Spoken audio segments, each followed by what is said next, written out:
And that sort of brings me on to where I want to start really this evening. And this is all, it's a drum I've been banging all along with this is simplicity, and the simplicity of keeping koi, because it seems to be there's an interesting bit of pushback sometimes when I'm getting DMs and we're sort of getting into a conversation that it seems to be that without the complication they can't justify what they're doing or the advice that I'm giving. And I think there's a few fundamental problems here of stuff that's been banged into people's heads for years and years and years about the way things should be done, or the amount of different opinions and topics out there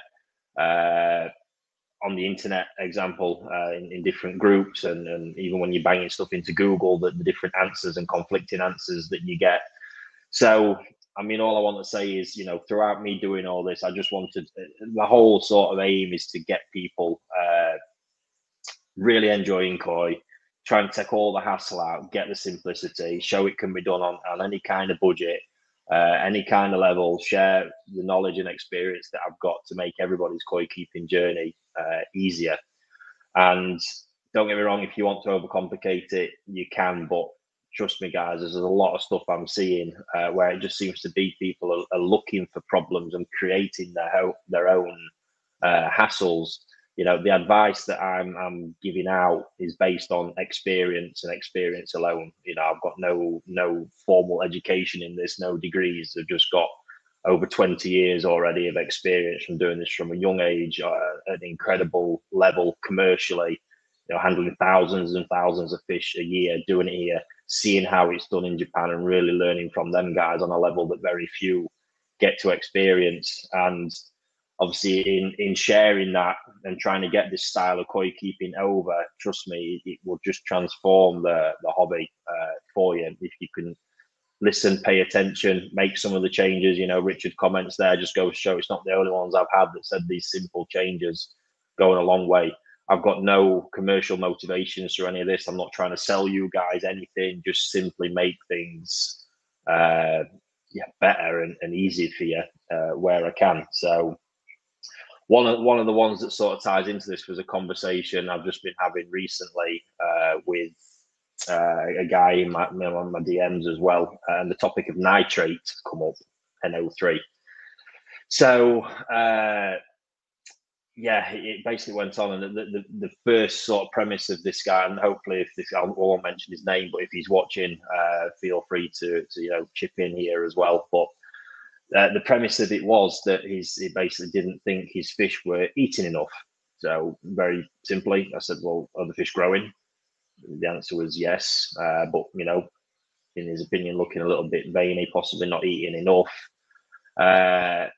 And the finger was being pointed straight to nitrate.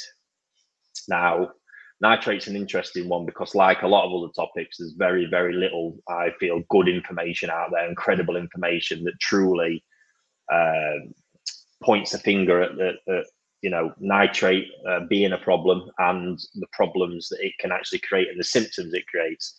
The only one I see is very generic stuff sort of online, which you can see it's sort of being probably copied from a textbook, in all honesty. It's not all that impressive. And that's worrying for me when you're getting information like that and banding it around.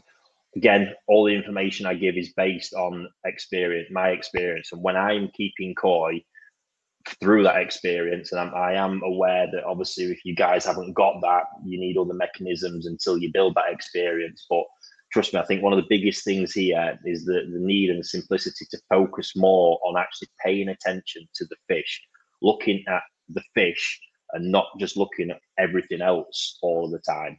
And when I say all of the else, I mean water testing. Obviously, it's drummed in for years. You need to be really proactive with water testing. The problem with that, when you're screening the full degree of parameters, and I think this might have happened in this case, is that all of a sudden everything's checking out, everything's fine. There's nothing else visibly you can sort of see in the environment that you think can be a cause. So all of a sudden we've got ammonia no problem, nitrite no problem, and bang, there's this nitrate in there. That must be the cause because there's degrees of it in there. When you look it up on Google, all of a sudden, my God, that matches all the symptoms. Not to mention that most of these symptoms can match 20 other potential problems in there as well.